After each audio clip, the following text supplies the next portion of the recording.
Now joining us now to discuss the financial fraud in South Africa, security analyst Professor Jacob Mofokeng. Professor Mofokeng, a very good evening to you. Thank you so much for being with us on the late edition. With the persisting SASSA payment, a fraud harming South Africa's most vulnerable, how effective do you think that the new biometric identification verification system for social relief grants will be as they roll it out in pilot form? And SABC viewers, well, for any new system, there will be a growing pains, but based on the spokesperson or regional manager of SASSA, he provided with some, assurance that, the new system will be able to be effectively, reducing, the fraudulent activities as well as, the targeting those individuals that trusted their relatives to be able to update their information. So it will be, with time, because it's a piloting, projects. But, as we have already observed that the beneficiaries, then they are complaining in terms of, instability of the system, whereby they will have to travel from distances where to find that, it's not really functional to the centers where they are directed to, to be able to do that. But it will be, something that we have to embrace, towards considering the high level of, fraud as well as identity theft in South Africa. So we need to give it, a chance so that we can be able to detect whether it is effective. But for any system, remember, we've got the very sophisticated criminal networks, that are, really always step ahead with, organizations, in terms of the infrastructure as well as detection.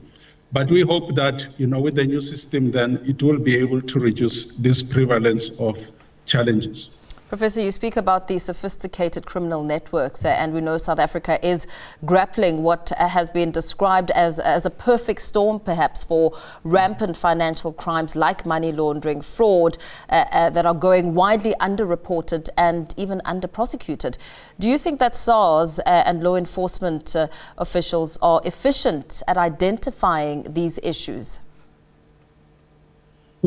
Law enforcement agencies such as South African Police Service, assisted by SABC, they are trying, but, there's still, a lot to be done, especially within South African Police Service in terms of, the units that are dealing with this particular kind of sophistication. You look at, the rate at which, victims are being, violated. You look at how these people are hacking, servers of, credit bureaus, companies, banks. You look at even universities where, it's so easy. People will call you to offer you a credit, with your full information and wondering where did they get that particular information. Also, the processes whereby one will go to a bank to, for a loan, for a credit, whereby you have to bargain whether, you need your information to be, provided to the third parties. These are the problems that South Africa, will be confronted with, in a longer term. You look at the applications of many, unemployed people, where they have to submit applications to a particular locations whereby, anyone can access that particular information. So it is something that, we'll have to grapple with, and hoping that the biometric system, it is a way to go, but also a lot has to be done considering, awareness as well as the literacy level within South African, users in terms of the use of computers. Look at how many houses, even now, that's why these people are complaining that they travel, where they have to go to internet cafes. The security of these, services, it's something that we have to, to deal with. You've spoken about some of the challenges that law enforcement agencies are facing internally to really track and perhaps be ahead of the sophisticated criminals in the space. But do you think that there is the capacity and competency to curb some of these crimes, more so as you talk about really important factors like literacy levels of those who are often violated, not really having the kind of information and the kind of eye that would signal a red flag? Well, in terms of capacity level within law enforcement agencies, it's a work in progress. It's something that look at the strategies of those that are expect within the South African Police Service. These people normally, after they went intensive training, advanced trainings, they are taken by private securities, big companies, and you still have that challenges. Cyber crime, cyber security within law enforcement and the responses by the South African Police Service is something that it will take much longer. They are trying, because they've got specialized units, but it is for us, as individuals, to be able to assist the police, because by themselves, there is not that adequate capacity within South African Police Service to deal with this sophisticated. It's for us to be able to take responsibility in terms, the emails we received, that we call phishing, where, you'll find a link that, like from the bank or a particular entity, people that will often, because we get sophisticated and we get, advanced, we get certain packs, you've got, someone who's working for your finances portfolio, and then you get, call from the bank, but only to find out. We need to check these things, so that we can assist law enforcement agencies. But it is a challenge that confronts the South African Police Service. It is something that we'll have to capacitate in terms of the retention strategy, as well as the infrastructure within their domain to be able to, to undergo advanced courses to be able to detect, because social media is something that will still pose as a challenge. We have, pocket of excellence where individuals committed crimes through social media, where crime intelligence was able to detect that.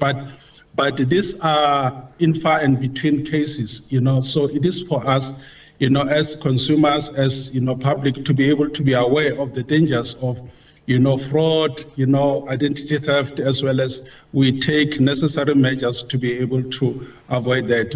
And one of such is, once one has, detected that he or she is a victim of that particular, we need to work with the local, police station where we report such incidences, but also with credit bureaus, we need to be able to check our information. So it is not only the responsibility of the South African Police Service, but for every individual to say that we need to take accountability as well as necessary steps to ensure that our information is not really, randomly accessed by any person. You've made mention of terms like email phishing. You've also spoken a great deal about the role and the impact of social media on exacerbating these crimes. As we scrutinize those two, and also perhaps Professor Mofokeng, talk a little bit about some of the leading trends that you're noting in the space, and some which perhaps would be ones that victims can perhaps, or people who could become victims could be informed about ahead of time before these mistakes are made.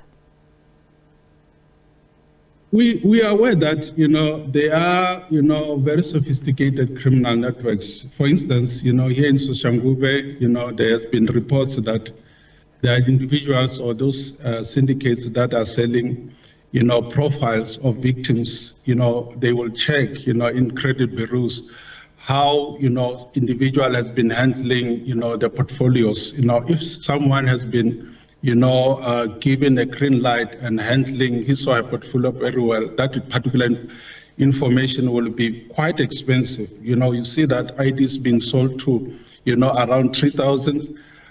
It is important that we need to be able, annually, that we check, our profiles with, necessary credit bureaus to check that if our information is still there. Most of the victims are not aware that their information has been compromised.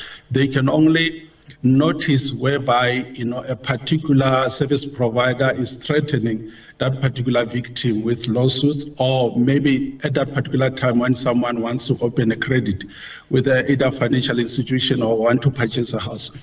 So it is very much essential that constantly we keep on checking the information, our information. And whenever we work or want to go to the banks or any financial providers, we need to be conscious in terms of our agreement to say that our information should be available elsewhere.